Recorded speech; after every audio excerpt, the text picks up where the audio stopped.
everybody, what is going on? It is Dunbar Snack Bar here with MLB 13, the show, and we've got some more Braves franchise coming your way here. This is the beginning of the second half of the season. In the last episode, we did have the All-Star game. Unfortunately, the National League lost. Just some poor pitching right in the middle of the game here that, honestly, it was kind of hard for me to accept, but that's just how it goes. So it just means if I get to the World Series, I got to win, and I got to win big. So we've got some interleague play, of course. We're going to be facing the White Sox in this one. Medlin's going to be on the mound for me. Kind of disappointed he wasn't in the All-Star game, so better give an All-Star performance here for the rest of the season. Maybe end up winning that Cy Young. That'll show everybody. But a big, huge hit right here from Hayward. That is going to be the first run of the game. It's taken me a few innings to be able to get any type of hit, but if I'm going to start things off here with Hayward, it's going to be by me making a big statement with something like this. Even if it was just like a single, still make a huge statement by going ahead and stealing second and maybe even third. This is nice to be able to see. I mean, I do need a morale booster. I got destroyed by the Reds right before the All-Star game. Freddie Freeman didn't get or didn't win the home run derby. I lost the All-Star game, so 3 bad videos, I would say, in a row.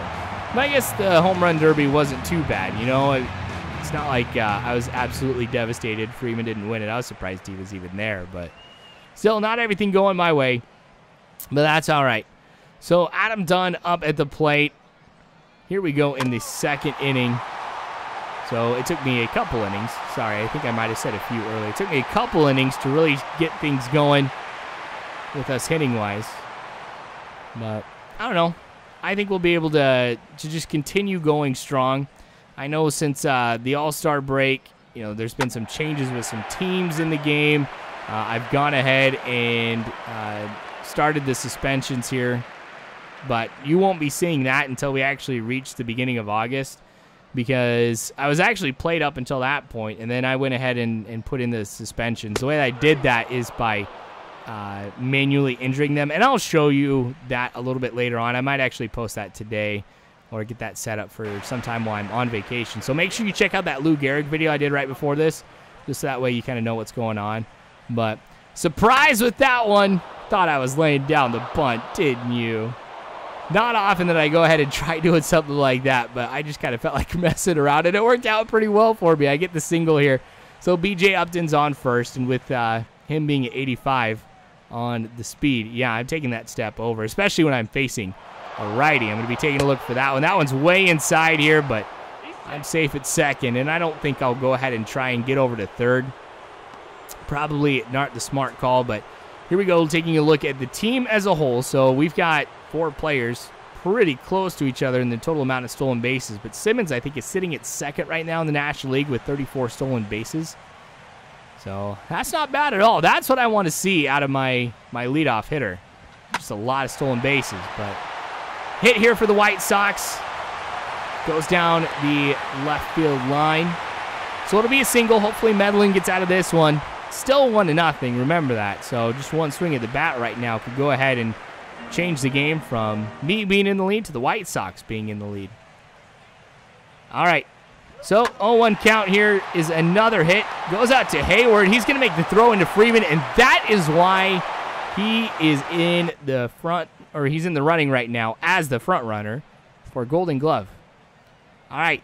Rios getting that one over to Ugla. That's actually a pretty great defensive play, and I think I featured Ugla more than any other infielder with some great fielding, and that's just not how it goes in real life. Ugla's not the best fielding second baseman you're ever going to see, but hey, right here in this game, he's going to do some stuff that surprises you. Now, this surprised me here. It's just way over the head of Dunn over at first. So, not going to be able to advance on over to second because it didn't go out of play, but it is an error here. So, at least I was able to reach safely. If that would have been right on target, yeah, I would have been out by a few steps. So, I will take that, and I will run, and I will make the most of it here. Really make the White Sox regret going ahead and getting me on first. So this one going deep. Is this going to be enough to go over the wall? It is not, but it is going to be a ground rule double here for Ugla. So that's going to put runners on second and third for me here. One of those times where having a ground rule double might not have been the best thing, because I might have been able to go ahead and round third, come home and get a run off of this one. So Ugla might have missed out on an RBI, but that's okay. Maybe we'll be seeing BJ Upton get 2 RBIs right here. 0-2 count. That one way too far inside. I shouldn't have swung at that one, but I make it. Shouldn't have underhanded that one. Probably should have gone with just a full-on throw, but runner at third comes home. We're looking at 2-0 now. Bottom of 5. White Sox still getting a few hits here and there. Medlin been doing a great job. Not so much with the strikeouts. I think he only has maybe 2 or 3 on the day. But it's been the efficiency of putting the ball in play to where the rest of the defense can make sure that we get the easy out. So I've been pretty excited with that, and I know I can't really feature that type of success too much in a game like this because of all the ground balls and stuff like that. Johnson unnecessarily diving for that one. Again, we've got runners on first and second. So Medlin's not doing too hot here in this inning. A couple innings before this here, too. He has let a few hits go. But like I mentioned, a good majority of the pitches that he's thrown have been strikes. They've been on the ground. All right, at least we get the out over there at first. So no harm done with that one. Top of 6, Justin Upton will hit this one up the middle. So we're still getting the bats going for us, too. I mean, I'm not too comfortable with a 2-0 lead. I'd like to have a larger lead than just 2 runs. But I kind of know full well if Medlin keeps pitching the way that he is and we're not giving up those hits, that 2 runs is going to be plenty for us. So this will put runners at first and second for me. So got a chance to be able to go ahead and get Justin Upton to come home. Now we've got Freddie Freeman, who is leading the National League in RBIs right now. Actually pretty close to getting 100 RBIs. And that'll actually be really cool. But I come in. Oh, my gosh. Upton barely making it. That was a risky move. And I probably shouldn't have rounded third and come home. Because there's been a few other times where I've tried to go through that with some other players who aren't necessarily as quick as Justin Upton is. And I've been out. All right, so Ventura coming out here. We're going to be seeing a pitching change. I don't know how I feel about this. Because it's not like we were seeing poor pitching or anything. It was just some efficient hitting from me now and then. So Nate Jones going to be coming in as the reliever. So this is going to be a major change to what I've been facing earlier. So it might take a while for me to go ahead and adapt to what's going on if I do it all. Or what may happen here, like I do sometimes with the relief pitcher, I just destroy him right from the get-go. 3-0 here. This one goes deep into center field, and that is going to go ahead and end the inning. So Nate Jones does get out of that jam and does his job. So Ramirez again up at the plate here in the 6th inning. Going to go see if I can force this ball on the ground, but he lays down the bunt. You're not going to be able to fool me. It stays fair. McCann makes the throw over to first. And Freeman will be able to touch the bag before Ramirez does. Still in the 6th inning, 0-2 count. Been really good, too, with Medlin, with just getting ahead in the count. That, I think, has been what's been helping him. But not able to reach that one here. Bounces off the wall. Am I going to be able to get it a second in time? No. Had a chance. I thought I was going to be able to get the out, but gosh, I'm so jealous of that beard. I've got a pretty good beard going myself here, but I got to trim it up pretty soon. All right. So now runners on first and third here for the White Sox. Why did we go ahead and float it right on over to third? I want the beard. Plain and simple. All right. 6th inning has been taking way too long here. Heading for second. That one was way too high. I don't know if McCann would have been able to throw a strike over there to Anderson Simmons. I still don't know if we would have been able to go ahead and get Rios, but that's all right. 2-2 count. Get to throw this one high and inside to Dunn for his 2nd strikeout of the night. As much as I respect the power of Adam Dunn, he does strike out quite a bit. No disrespect by saying that, but all right. So this one being popped right up to Ugla. So, hope you guys have some peanut butter because we just got out of that jam. Ha ha ha! You saw what I did there. All right, that was so cheesy. I actually thought of that one while I was doing the video. I'm like, that's so bad. I have to try to find a way to say that in some video here pretty soon. All right, BJ Upton now on first. Andrelton Simmons up at the plate. This one gonna be a double play. Should have really tried to steal. That's another reason why I'm pretty aggressive on the base pass, is just to go ahead and avoid, you know, any type of double play here. So since I didn't do that, I really pay the price. But we're still up 3-0 here in the bottom of 7. So I'm not really anticipating a change here too much. But if there's anything that I've been learning here from some of the games I've been playing recently, you can never count the computer out. So not going to rest on my laurels. Not going to figure that this one is in the bag.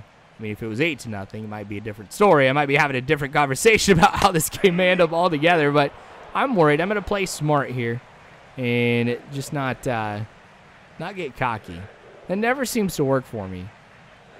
There's 2 times where I play really poor. That is if I get cocky and if I get desperate. Those are the worst times for me here. So I got to make sure I avoid that. That's kind of a smart thing to do with life in general. But that one's going to be in the dirt. McCann will make the throw over to first. So 3rd strike. Yep, we got to make the throw. All right. So Medlin's still at it here in 7. I'm really impressed that he's been able to stay in the game for this amount of time. I know he was on a hot streak before we reached the All-Star break, but it seems like that's going to continue into the second half. I need that. I mean, I need to continue to have this great pitching because I'm really seeing some problems with Hudson, with, I think it's really just with Hudson here from the starter side of things. It's my relievers here, you know, for the long and middle relief that have kind of been my problems. So Martinez hasn't been doing good. Oswald's been doing terrible. Joel Benjamin, I have no idea why I haven't swapped him out yet. But potential double play, yes, we get it. So I don't know. I'm really waiting for Beachy to come back. Looks like it's just going to be just a few more weeks in game. So when he comes back, that'll help me out just so much. And I think I'm going to make a lot of changes to my rotation and with the bullpen as well. I'm thinking about keeping Dallas Braden in the starting rotation with the way he's been going. I think he's like 7-2 now. So that's pretty awesome. All right, so this one going to be at the wall. Justin Upton will make the catch after charging that one. So that's good to be able to see him go after that. I thought that was going to go into the stands, and, well, nothing would have happened from that one except we would have gotten a strike. All right, so Adam Dunn on second here. 0-2 count. Dang it, a hit that goes into left field, but Dunn, not the fastest player in the game, so he's not going to round third and try and come home. That would have been a terrible thing for him here. 3-1 count. 9th inning has not been going good for Medlin. That one getting past Andrelton Simmons, so Dunn will come home. Runners are on first and second. So I did decide to keep him in because I wanted to go for the complete game shutout. I was going to say that's a great way to start off the second half here with a complete game shutout. But that's not going to happen here. So instead of risking the game, I'm going to go ahead and go to the bullpen. I've had Kimbrel warming up for quite some time. And as the closer, this is the best time to go ahead and bring him in. This is why I have a closer, you know, for these moments when I need the job to get done and to get done right. So, yep, you deserve to tip your hat to everybody. That was actually a very good performance by Medlin. So Kimbrel's coming in here.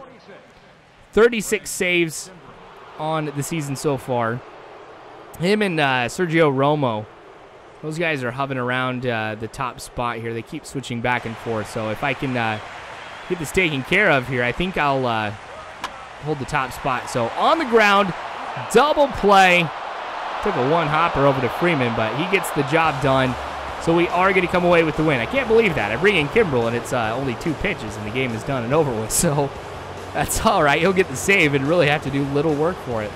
But Braves win, as I mentioned here with this one, 3-1. So thanks for watching, you guys. I sure do appreciate it. More of this to come later on, so make sure you subscribe if you haven't already. Remember, you can follow me on Facebook, Twitter, all that great jazz. But you guys are phenomenal people. You really are. Thank you again. And as always, I hope you guys have a good one.